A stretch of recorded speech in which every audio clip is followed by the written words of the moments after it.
দর্শক, সংবাদের আগের অংশ আপনাদের যেমনটি দেখাচ্ছিলাম যে শেখ হাসিনার বিরুদ্ধে মানবতা বিরোধী মামলার রায়কে ঘিরে উত্তপ্ত ধানমন্ডি ৩২ নম্বর এলাকা।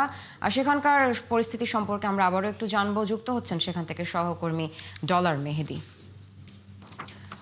ডলার, আপনি এর আগেও যখন যুক্ত হয়েছিলেন তখন দেখছিলাম আমরা যে বেশ থমথমে পরিস্থিতি বিরাজ করছে সেখানে। তো নতুন করে আবার কোনো অপ্রীতিকর ঘটনা ঘটলো কিনা, কেমন দেখছেন আইন শৃঙ্খলা পরিস্থিতি, জানাবেন সবকিছু মিলিয়ে সেখানকার অবস্থা।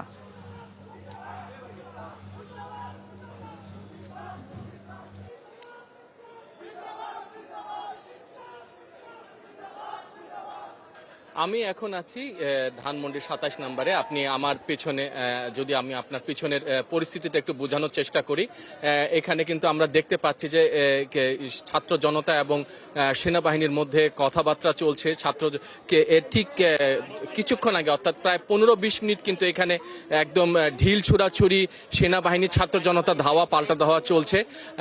আমরা দেখতে পাচ্ছি এখানে কিন্তু ছাত্র জনতার পক্ষ থেকে কিন্তু এখানে কিছু বলা হচ্ছে এবং ঠিক অপোজিটে কিন্তু আমরা বিপরীত দিকে আমরা দেখতে পাচ্ছি সেনাবাহিনীও কিন্তু একদম মারমুখী সিচুয়েশনে আছে। আমরা আমরা আমরা একটু যদি তাদের কথা আপনাদেরকে একটু শোনাই, একটু জানাই। ফ্যাসিবাদের শেষ নিদর্শনটুকু এখন আমরা বেড়ে ছাড়বো ইনশাআল্লাহ। ফ্যাসিবাদী হাসিনা এবং তার বাবা বাংলাদেশের যে গণতন্ত্রের কবর রচনা করেছিল, আমরা এই ৩২ নম্বর বেড়ে টুকরো টুকরো করে দিয়ে আবারও গণতন্ত্র ফিরিয়ে আনবে ইনশাআল্লাহ।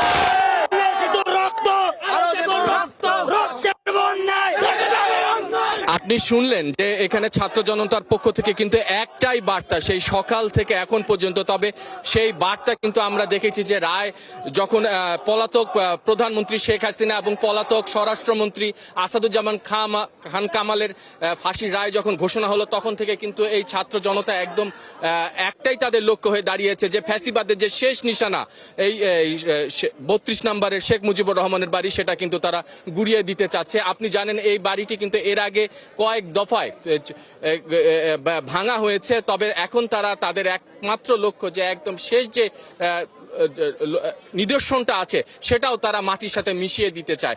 এর ঠিক কিছুক্ষণ আগে, এখন যে পরিস্থিতি আপনি দেখতে পাচ্ছেন, এর ঠিক ১৫ মিনিট আগে কিন্তু এখানে কিন্তু একদম সেনাবাহিনী এবং ছাত্র জনতার ধাওয়া পাল্টা দেওয়া চলেছে এবং একটা মারমুখী পরিস্থিতি কিন্তু তখন তৈরি হয়েছিল। কিন্তু এখন অনেকটাই হঠাৎই শান্ত হয়ে গেছে। সেনাবাহিনী যেমন চুপচাপ শান্তভাবে আছে এবং আমরা দেখছি যে ছাত্র জনতার পক্ষ থেকেও কিন্তু বলা হচ্ছে যে তারা আসলে মারামারি বা সমস্যা বা গন্ডগোল চাচ্ছে না। তারা আসলে সেনাবাহিনীকে দিকে তারা লক্ষ্য করে বলছে যে তাদেরকে ব্যারাকে ফিরে যেতে বা তাদেরকে পিছে যেতে, কিন্তু সেনাবাহিনী তার নিজের জায়গায় দাঁড়িয়ে আছে এবং ছাত্র জনতা বারবারই বলছে যে এই ফ্যাসিবাদের যে শেষ নিশানা সেটা কিন্তু তারা রাখতে চাচ্ছে না। এবং আপনাকে যদি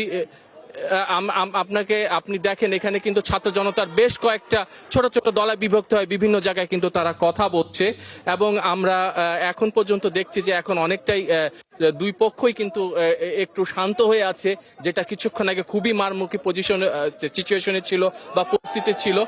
ছাত্র জনতার পক্ষ থেকে এখন একমাত্রই দাবি যে ফ্যাসিবাদের যে শেষ নিশানা সেটা ধ্বংস করে দিবে।